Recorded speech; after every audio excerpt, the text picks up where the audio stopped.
Alors nous sommes le jeudi 7 décembre 2017, nous sommes de retour à Toulon. J'ai quelqu'un à côté de moi, je vais lui demander de se présenter. Bonjour. Bonjour Philippe, Jérôme Navarro, adjoint au maire en charge des festivités et des événements de la ville de Toulon. Alors nous voilà sur le marché de Noël 2017. Ça y est, on vient vous voir pour cette nouvelle année. Et l'évolution de ce marché de Noël, on va commencer par là déjà. Comment ça se passe au fur et à mesure des années? Vous savez Philippe, Toulon se veut une ville accueillante, Toulon se veut une ville de partage et de cœur. C'est toujours un événement particulier d'organiser ces festivités de Noël à Toulon. L'objectif c'est d'avoir un village de Noël, hein. On l'appelle plus un marché parce que c'est un vrai village sur la place de la Liberté avec ses chalets, on les voit autour de moi, là nous sommes devant le chalet corse aujourd'hui. Apporter des lieux d'échange, des lieux de rendez-vous. Donc on a créé cette année des espaces conviviaux encore plus importants que l'année dernière, des endroits où on peut s'asseoir, échanger, simplement boire un café, mais aussi manger, bénéficier de l'ensemble des savoir-faire qui sont sur ce village, des savoir-faire du terroir, les huîtres, les gaufres, le vin d'Alsace, les pains d'épices, la charcuterie corse, tous les bons produits, la bière de la Rade qui depuis quelques années nous accompagne avec un savoir-faire local, avec une fabrication toulonnaise, et puis faire en sorte que ce village soit toujours mieux décoré, plus lumineux, plus attractif, qu'on y trouve tout pour tous les Toulonnais de 7 à 77 ans, pour les plus jeunes. Nous avons cette crèche extraordinaire, crèche provençale, crèche traditionnelle, mais aussi bien au-delà. Un spectacle son et lumière de 120 mètres carrés, un spectacle exceptionnel. J'invite d'ailleurs les visiteurs, les Toulonnais, les touristes, toutes les personnes de la région, puisqu'il y a une vraie volonté d'attirer des publics au-delà de la ville de Toulon par la qualité de nos animations sur cet événement et notamment sur cette crèche qui est vraiment un spectacle exceptionnel, à l'image aussi de Toulon, puisque vous l'avez découvert Philippe, à l'intérieur de ce décor exceptionnel, on retrouve des monuments, plus de 20 monuments de la ville de Toulon, jusque même le Mont Faron, les forts du Faron, le téléphérique. Donc c'est quelque chose d'exceptionnel qui ravit tous les âges et tous les spectateurs. Et puis ce décor central qui chaque année évolue, change. Cette année c'est Noël au pays enchanté, c'est la découverte du Père Noël, du village des lutins, de la cuisine du Père Noël, de la banquise, des animaux de l'hiver, de la neige, des petites marmottes, des lapins. Il y a une partie de cartes qui est assez exceptionnelle. C'est là aussi en mouvement, éclairé, sonorisé, on raconte une histoire. C'est un décor qui plaît beaucoup. Depuis quelques années, nous avons un autre sapin enchanté, qui est ce magnifique manège qui a été construit pour Toulon, qui est un lieu enchanté pour les plus jeunes et pour les plus grands aussi. Et c'est vrai que de voir chaque année les enfants découvrir ce manège exceptionnel, ce sapin, avec ces boules majestueuses qui montent et qui descendent, qui permettent d'ailleurs d'avoir une vue globale sur le village qui est assez exceptionnelle. Et c'est beaucoup de plaisir de voir le bonheur dans les yeux des enfants. Donc comme je le disais en préambule, notre maire est très attaché à ces fêtes de fin d'année. C'est pour ça que la ville et mes services, et tous les services de la ville d'ailleurs, mettent beaucoup d'énergie, beaucoup d'enthousiasme. C'est beaucoup de travail dont je voudrais aussi ici remercier toutes les équipes de la ville, les fonctionnaires qui s'investissent énormément. C'est la délégation fêtes et cérémonies, mais aussi c'est la sécurité, c'est la police, c'est la propreté, c'est les espaces verts, c'est l'action sociale, c'est la jeunesse, c'est la culture. Plus d'un mois d'effervescence, 40 jours de village, du 13 décembre jusqu'au 7 janvier, c'est la patinoire aussi sur la place d'Armes.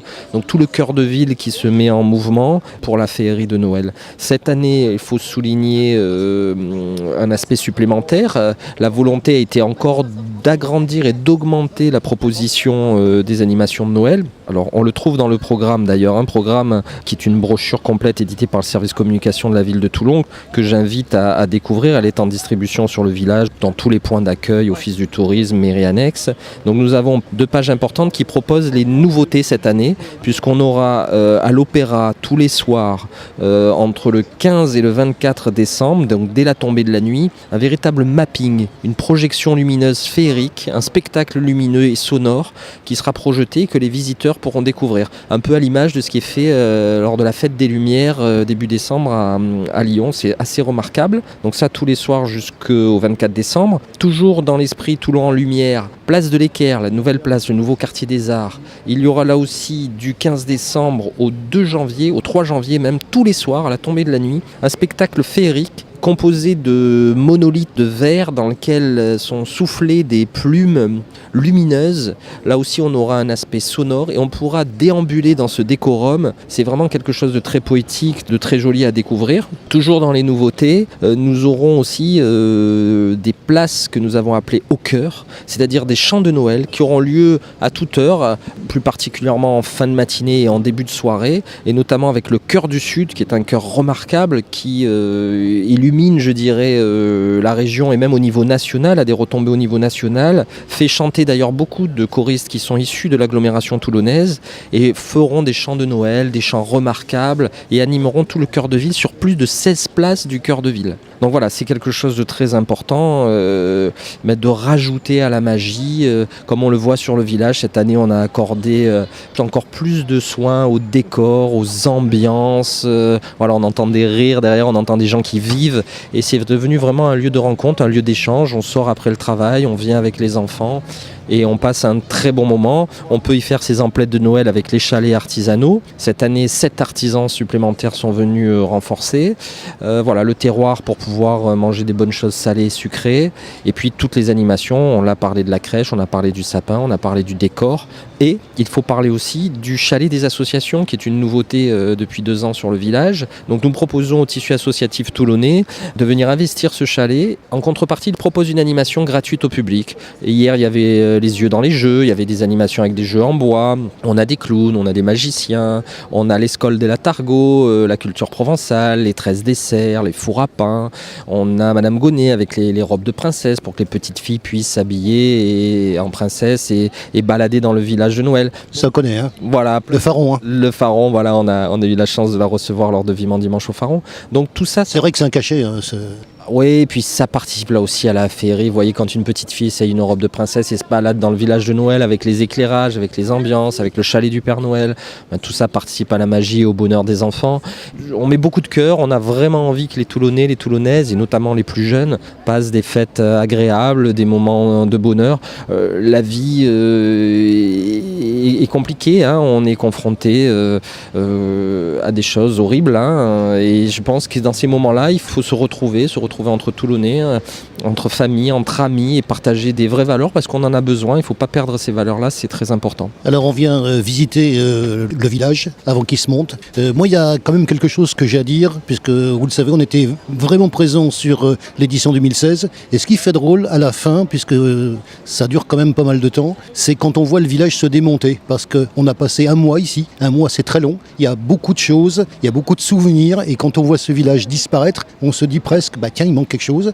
Et on a presque envie d'être arrivé à l'année d'après pour revoir ceci. On parle également, justement, puisque j'étais sur le marché de hier aussi, il y a des gens donc, qui passent une grande partie ici. Il y a une vraie famille qui se monte ici. Oui, parce qu'il faut savoir en fait que nous occupons la place de la Liberté dès le 15 octobre, puisque voilà, il y a 50 chalets, il y a un chapiteau immense, il y a des structures métalliques, il y a des guirlandes, il y a de l'éclairage, il y a de l'électrification, il y a de la décoration, il y a 70 blocs béton pour les contraintes sécuritaires, il y a des barrières ERAS, il y a des milliers de sapins, il y a l'enneigement des sapins, il y a la création sur mesure du décor. Donc c'est près d'1 mois de travail et il n'est pas de trop puisque chaque année on termine, là on a ouvert le 22 et on a eu encore quelques finitions à faire entre le 22 et le 24, l'inauguration avec monsieur le maire le 24 au soir.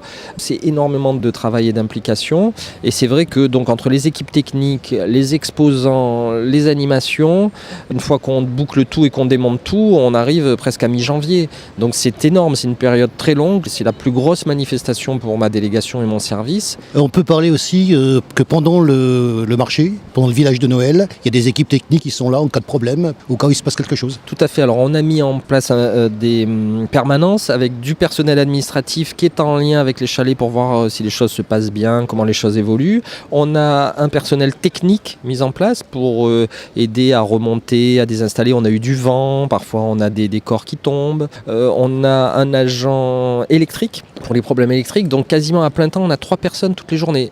Il faut aussi rajouter que dans l'esprit de participer à l'animation de la ville et aussi d'avoir un retour pour les chalets qui investissent beaucoup et qui doivent avoir un retour économique, nous sommes passé l'année dernière de 3 nocturnes à cette année à 8 véritables nocturnes. C'est énorme, jusqu'à 22h30. Quel jour ? Alors tous les samedis soirs, et nous avons même une nocturne spéciale le 12 qui est un mardi, puisque on a la chance d'avoir un village qui a beaucoup de succès et l'Union patronale du Var va venir faire son Happy Hours avec 200 chefs d'entreprise lors de cette nocturne. Alors ce ne sera pas du tout une nocturne réservée, ce sera une vraie nocturne ouverte à tous les publics avec toutes les animations. Mais en plus, on accueillera l'Union patronale du Var. On a la jeune chambre économique qui va venir bientôt faire son apéritif.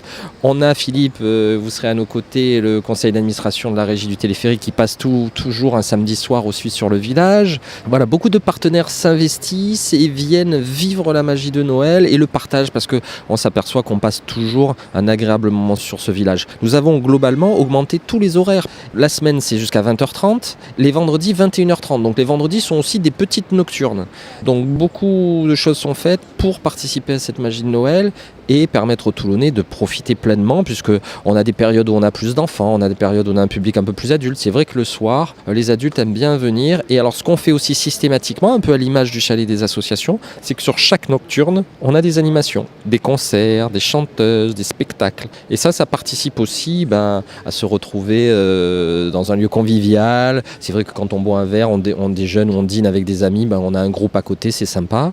Donc ça c'est très important. On a aussi généralisé les parades avec plus de parades et notamment aussi tous les samedis les peluches. Ça, on sait que ça plaît beaucoup aux enfants, donc tous les samedis, on a des peluches qui baladent musicalement à l'intérieur du village. Donc, vous voyez que chaque année, beaucoup d'efforts sont faits pour rajouter à la magie, rajouter à l'animation et faire en sorte, à l'image de ce qu'est la ville maintenant, grâce à son maire, une ville animée, une ville en mouvement, une ville de partage, d'échange et qui apporte beaucoup aux Toulonnais, aux Toulonnaises et qui apporte beaucoup aux visiteurs parce que même si ça peut paraître bizarre puisqu'on parle souvent des villes du Nord avec les marchés de Noël du Nord, nous on n'est pas un vrai marché, on est plutôt un village parce que dans cette ambiance de village et de marché, on a un ensemble d'animations, on l'a rappelé, la crèche, tout ça. Donc c'est un lieu où finalement toutes les composantes d'une ville ou d'un petit village sont représentées. Donc c'est la magie de Noël, c'est le cœur, c'est Toulon qui gagne, c'est Toulon qui attire des gens de l'extérieur et on est fiers de voir d'ailleurs des visiteurs de toute la région venir découvrir ce village qui est de grande qualité. Au niveau des exposants, on peut rappeler très brièvement